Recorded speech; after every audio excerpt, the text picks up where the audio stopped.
For the transatlantic economic integration plan. And for that too, we need to develop a common market, common standards.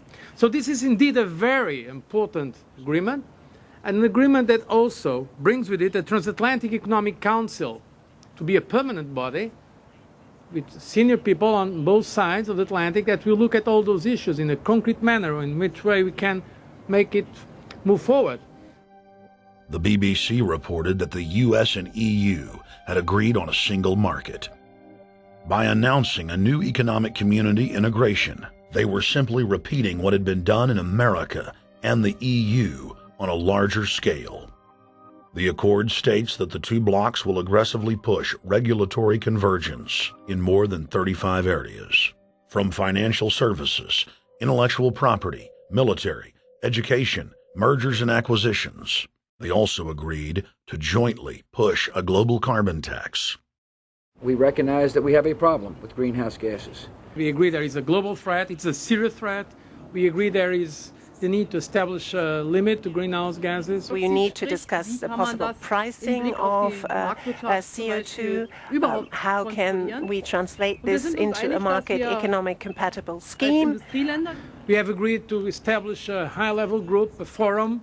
This EU-US result is translated into the G8, debated together with the outreach countries, China, South Africa, Brazil, among others, and India. A global solution to a global problem. If Bilderberg succeeds, America falls.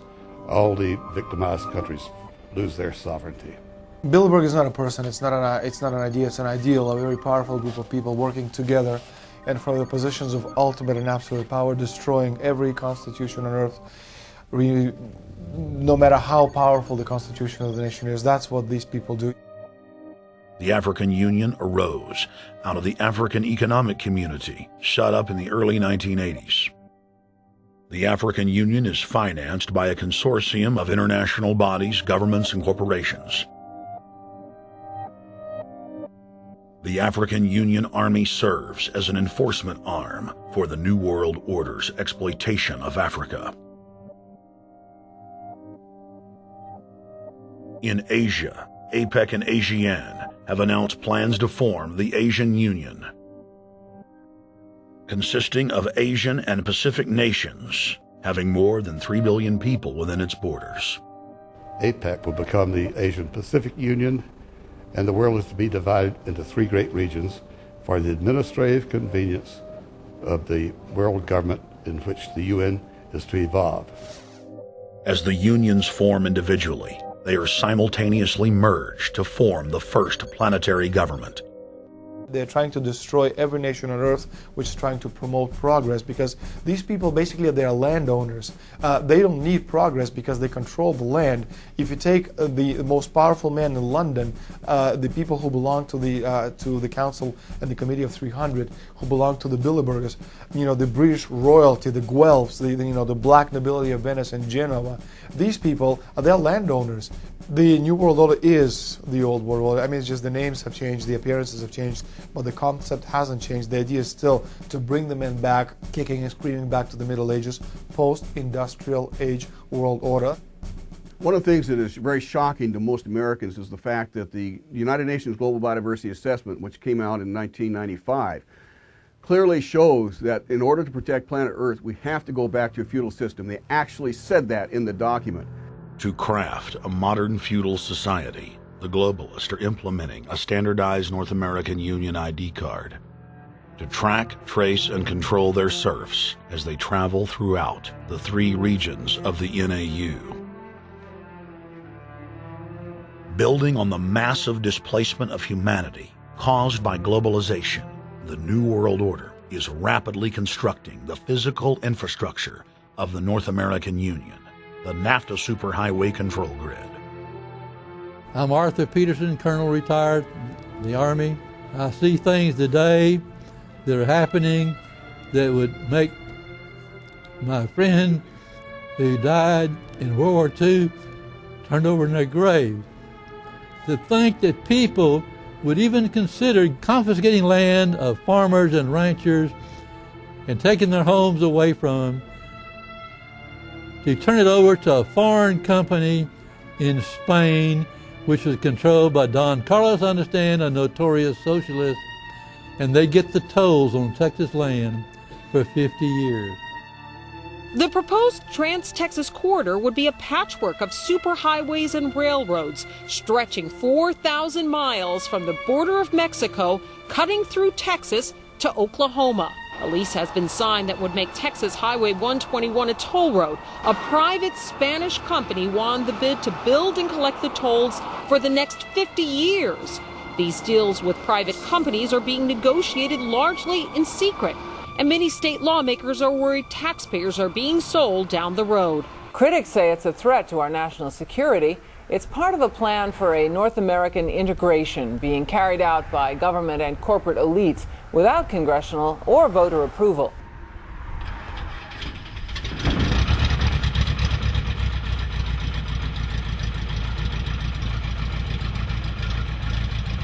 We took to the air over central Texas to get a bird's-eye view of the Trans-Texas Corridor, which is under construction and will form the heart of the Trans-NAFTA superhighway system.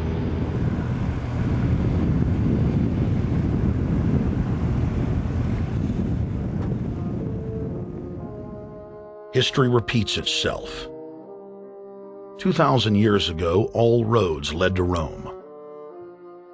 Rome constructed and maintained more than 10,000 miles of roads throughout its empire.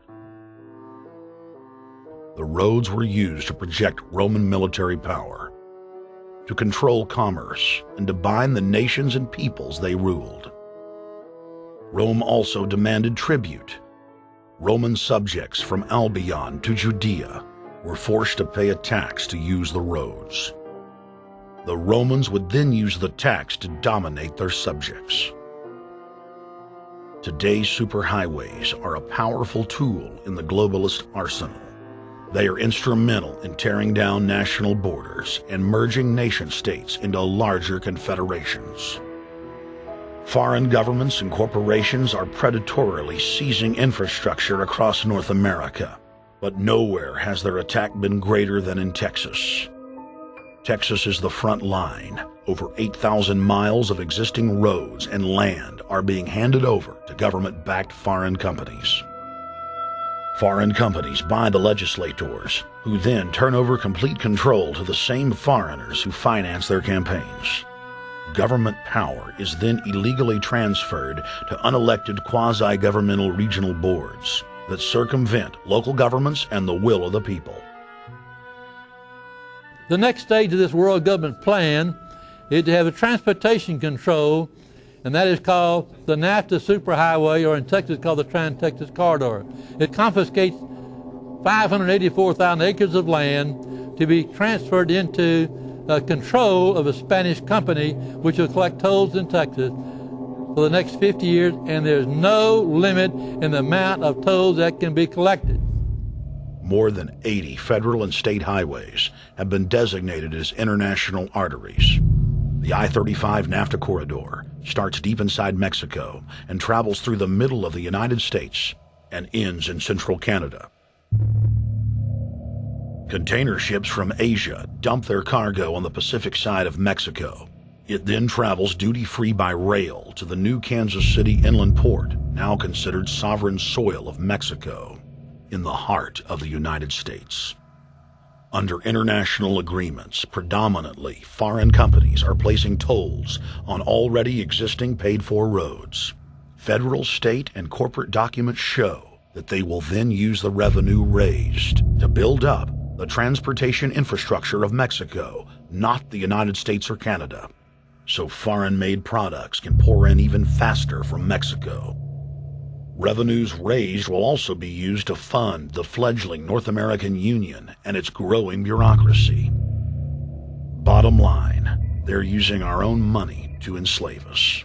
First of all, they're proposing a North American tribunal, which would be similar to what we have in Chapter 11 of the NAFTA agreement, which is trumped by international law. The U.S. Supreme Court and our Constitution could potentially be rendered invalid, and what we would have is new North American business law that would trump what we have here in the United States. What is also interesting to note that the NAFTA headquarters is in Mexico and controls the United States trade and rules against United